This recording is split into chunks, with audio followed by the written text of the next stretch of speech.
Maintenant que nous avons abordé en partie la situation personnelle des personnes trans, examinons dans cette troisième partie certaines réglementations relatives à la prostitution dans leur cas. Parmi les lois qui affectent le travail de ces personnes, il existe certaines qui concernent l'âge des travailleurs du sexe.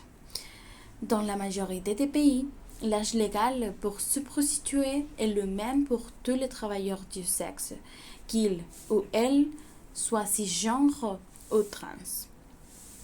Néanmoins, nous trouvons des pays où les personnes trans doivent être plus âgées pour pouvoir travailler légalement dans la prostitution, comme c'est le cas du Mexique, de l'Allemagne et de la Pologne.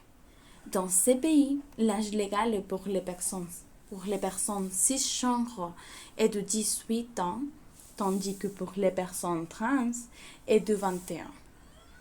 Si cela permet d'éviter l'incitation à l'entrée précoce dans la prostitution, ce type de lois peuvent contribuer également à rendre la prostitution plus difficile et risquée pour les personnes trans, en favorisant donc la discrimination et la stigmatisation.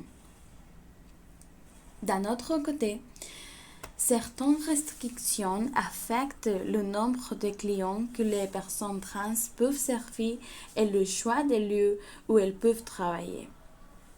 D'une part, dans certains pays, des limites ont été imposées concernant les services que les personnes trans sont autorisées à fournir.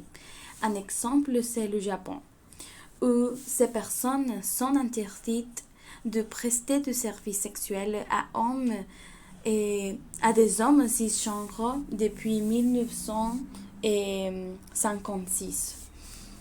D'une autre part, certains pays ont établi des restrictions sur les lieux de travail des personnes trans. Aux Philippines, elles ne sont pas autorisées à pratiquer la prostitution dans des zones publiques depuis 2017. Même si cela apaise les inquiétudes de la communauté quant à la présence de prostituées, cela finit par constituer une barrière au travail de ces personnes. Une révision de ces lois est donc nécessaire pour réduire les risques auxquels les personnes transgenres et transsexuelles sont exposées afin de garantir leur sécurité. Dis-moi, connaissiez-vous ces réglementations?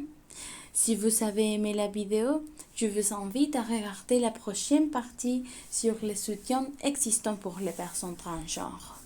Au revoir!